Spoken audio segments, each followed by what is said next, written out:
Hi everyone. Welcome back to the Ball Don't Sleep YouTube channel. I'm Daniel So, your host. This is my second video, so hopefully we've worked out some of the kinks from the first video. There were some technical difficulties, so hopefully we've worked most of those out. Enjoy the second video, and if there's any problems, just leave them in the comments below and we'll try to fix them once again. Today we'll be covering the Western Conference and how well these teams have been doing going into the All-Star break and coming out of it. So today we'll start with the Dallas Mavericks since we're going in alphabetical order. The Dallas Mavericks have gone as Luka Doncic has gone. And I guess they've been a bit of a disappointment because everyone, including myself, really thought that Doncic would have a real shot at being the front runner for the MVP award. Instead, Doncic started the season terribly, honestly. He was shooting under 30% from three the first month of the season, I believe. The team just simply wasn't doing very well record-wise. They were under 500, and Doncic refused to put himself in the MVP conversation when he was asked by a media member about it. And I agreed that but with his synopsis, that he hadn't played good enough, and the team was under 500, so there was no way that he should be an All-Star even or an MVP. He felt like he wasn't performing, and since then, he's definitely stepped his game up. He's hitting a lot of threes the past month. I think he's shooting around 36%, 39% from three. So he stepped up his game quite a bit, and the Mavericks are now over 500, and they're looking like a dangerous team at the trade deadline, having made some moves today. But we'll cover that in a later video, probably. Let's talk about some other Mavericks players, though. Porzingis was hurt for a large majority of this first half of the season, so I believe that their slide was also attributed to that, and the fact that they also had a litany of other injuries, and that COVID, kind of decimated a lot of teams' rosters, including theirs.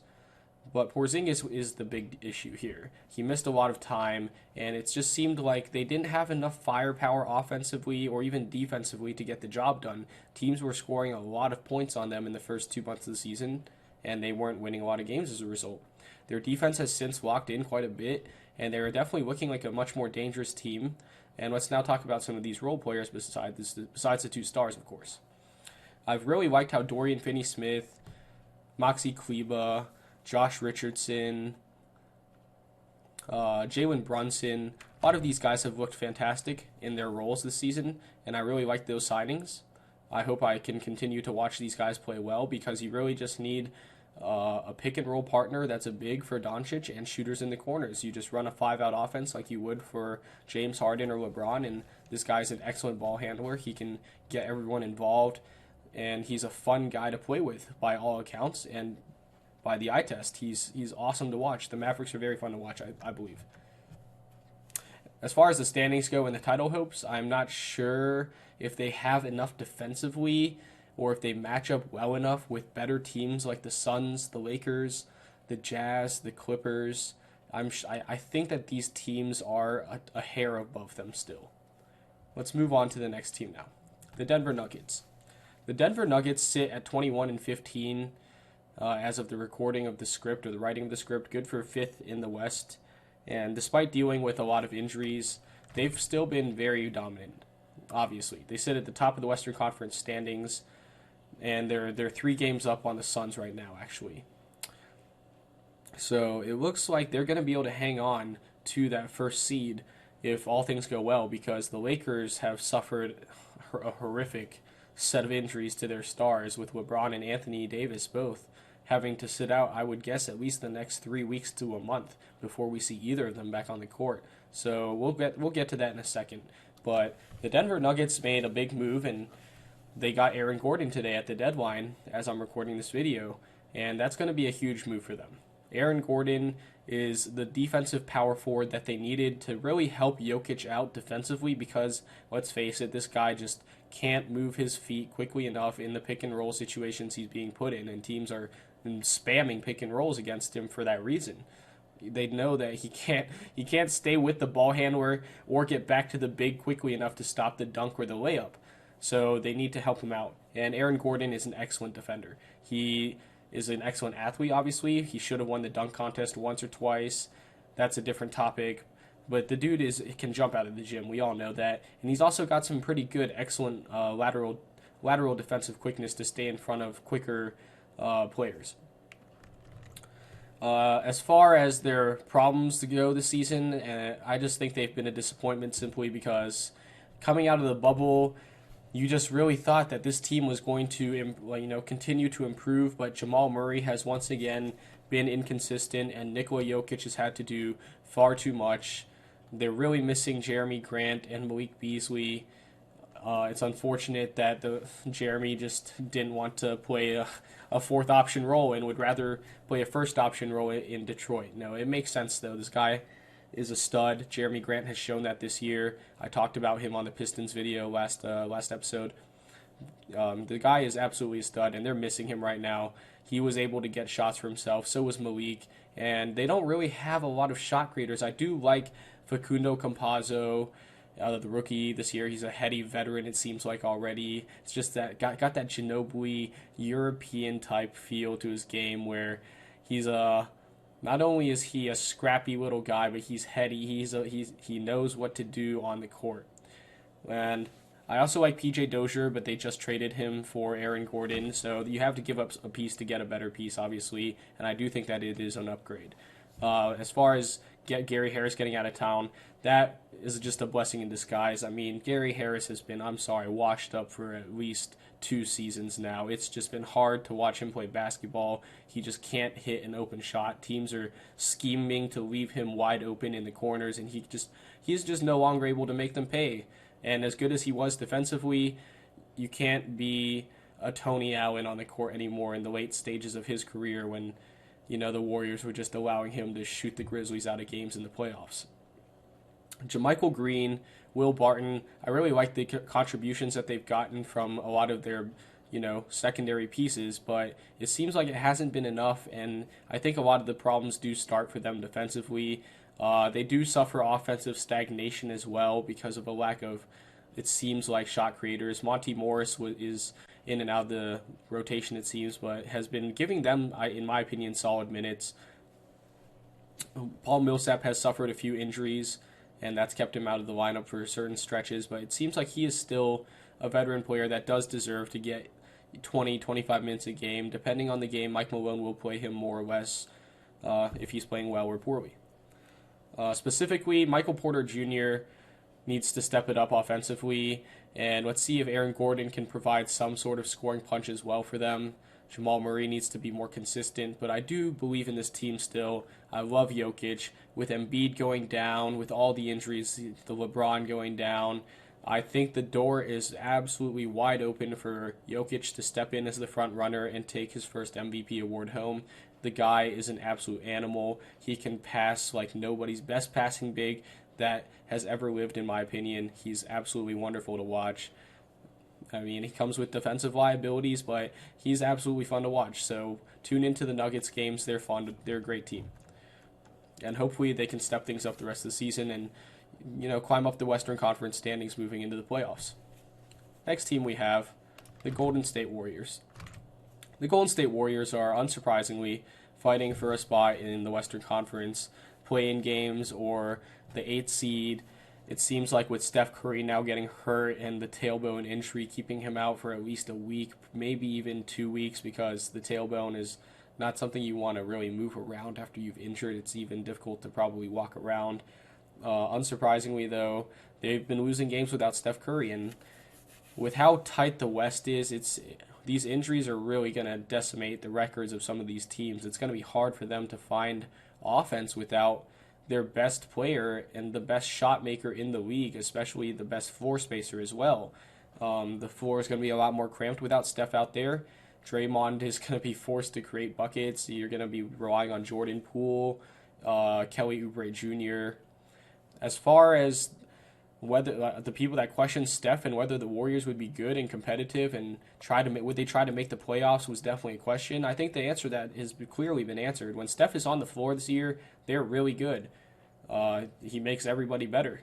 His gravity, his ability to just simply draw a double team as soon as he takes a hard dribble into a semi-open space. Let's talk about the Warriors' record before Durant even got there, right? Their record in the 2 seasons that Kerr was coaching them before Durant got there was 140 wins and 24 losses. That was good for like an 85.3% win percentage for that for that stretch of 2 seasons. So if anyone thought that Steph by himself wouldn't be able to at least make the Warriors competitive, you guys were out of your minds. This guy is still insane. He's not washed up. He's shooting incredibly from three as usual and playing the game with a lot of heart and a lot of joy like he always does, and it's so fun to watch. So keep on cooking, Steph Curry. You are the chef, buddy. Next, let's talk about the Houston Rockets. Well, the Houston Rockets got absolutely screwed this year. Let's face it. James Harden literally just left them out to dry. He cooked them, and I'm not going to be surprised because when there's a James Harden clause in the next CBA negotiation with the league between the Players Association and the league, because James Harden made an absolute ass of himself in this whole fiasco. He has 2 years left on his contract, and he wants out. But he does it in the worst possible way, obviously, with the videos surfacing of him, not wearing a mask and all that stuff, and basically flaunting the fact that he's just not going to show up and not going to give a damn whatsoever about the Houston Rockets and what they want to do with him on the team. He was just like, I am out of town no matter what, so find a way for me to go to Brooklyn, right? And that's what they did. So at least I don't think Harden can win the MVP. I've been hearing discussions of this. Like, please don't, guys. Come on. This is just, it sets such a bad precedent. He's still playing amazingly, yes, but first of all, he stacked the cards in his own deck already. Why couldn't he? If he was doing this with the Rockets, yes, absolutely, he deserves an MVP. But no, he's gone to Brooklyn. He has Kyrie. He has Kevin. They've both been out for some stretches, and Harden is playing well, but he does not deserve an MVP award this season, you guys. As far as the Rockets roster currently, there isn't much to really love besides Christian Wood. I'm expecting PJ Tucker to be moved. He already was. Daniel House, Ben McLemore, Oladipo. Some of these guys are going to get moved today, and yes, Oladipo was.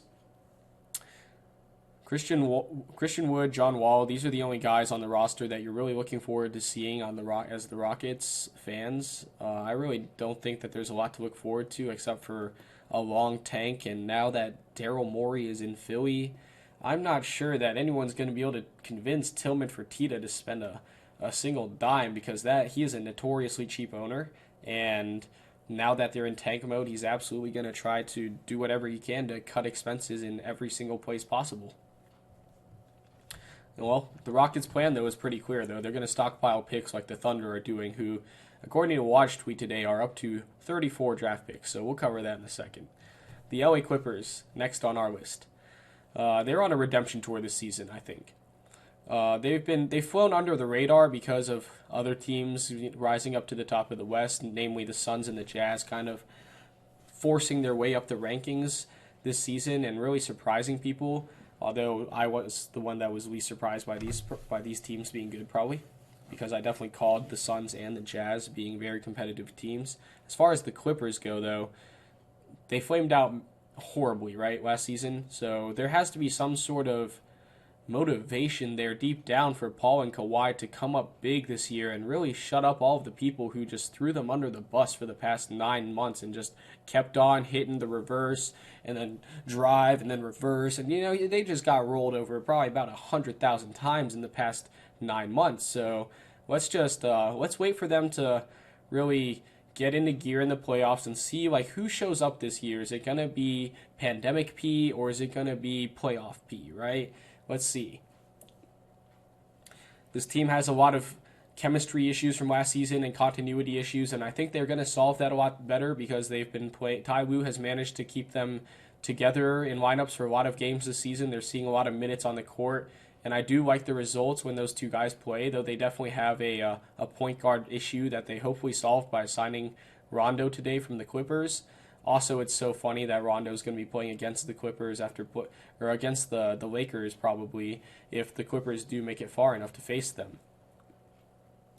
Rondo's going to be a pest, and he's going to know all the Lakers plays. That's going to be fun to watch. So the Clips are currently good for around 4th in the West, and it looks like they should maintain that top 4 seeding given that they don't have the injuries to their top 2 stars like the Lakers do. So they'll be sliding. The Lakers, I mean.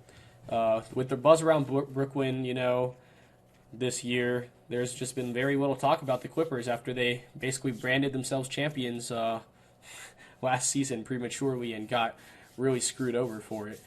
Got absolutely roasted. So let's see if there is a redemption tour, and I think it is in the cards.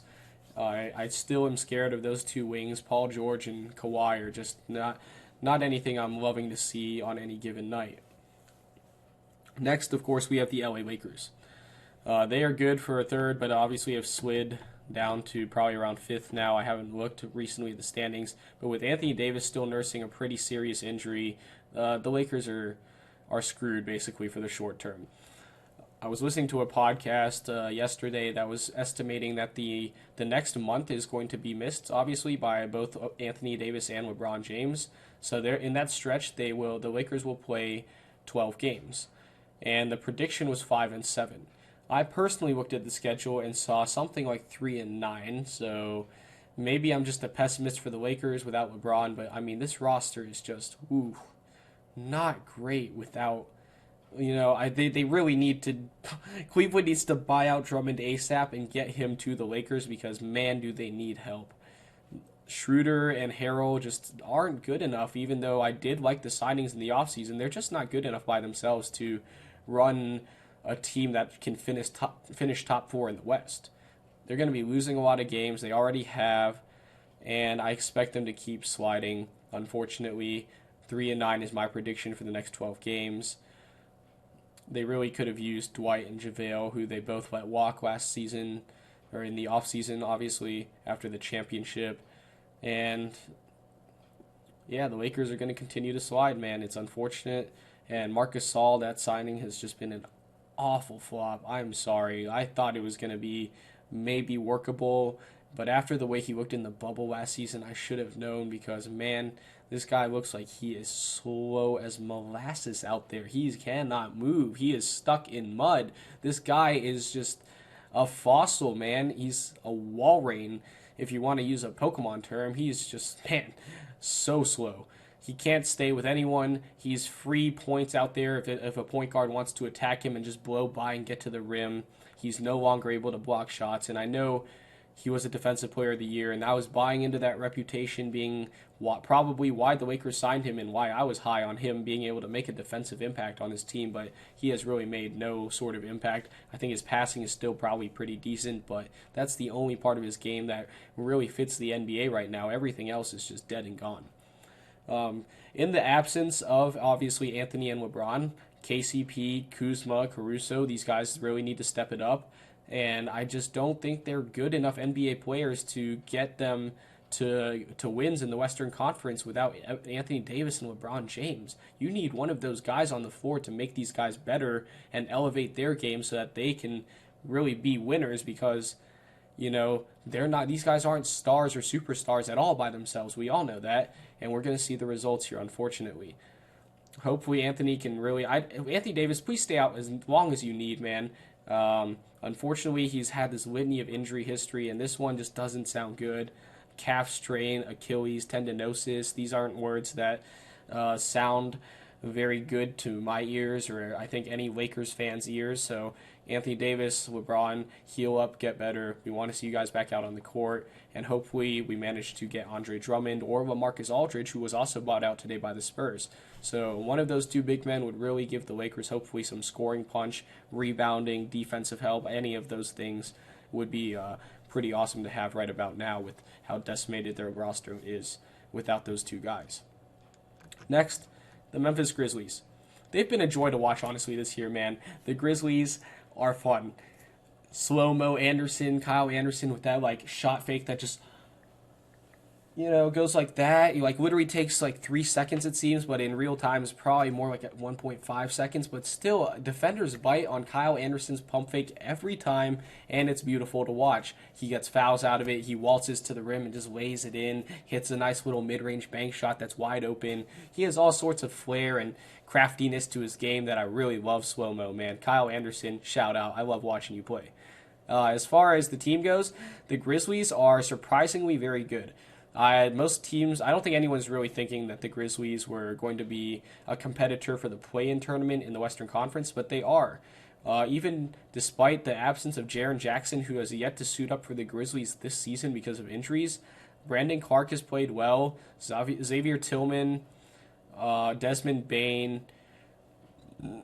Dylan Brooks, Gorgie Jeng was giving them decent minutes. DeAnthony Melton, all of these guys, along with obviously big old bruising JV Jonas Valanciunas. This guy is obviously still a walking double-double and still a post threat. Man, it's fun to watch the Grizzlies play. They're up-tempo, mid-range heavy basketball. They shoot so many damn floaters. Like, it's insane. Their whole offense is predicated on threes and floaters, mostly floaters, though. I mean, it's crazy. These guards are just getting into the paint and shooting little flip 5-footers every dang time because they just get so cleanly out of the pick and roll. They get separation out of the pick and roll because the big screen so well, like Brandon Clark or Valanciunas, that they get really easy shots themselves, or they flip it to the big man who also has an easy 2-foot shot himself too. The Grizzlies thrive on high percentage looks in the paint from close to the rim and three-pointers. So their record is indicative of that. And even though the roster might not be the most talented, I think they're going to keep on being a competitive team, and they're going to maybe make the play-in tournament, maybe make some noise in the first round. That would be awesome to see. Ja Morant, of course, is still electric and still getting better, still very young. It's a sophomore season in the league, so I expect him to continue to develop and be a leader for this team. And hopefully we see them in the playoffs and they decide to make some noise.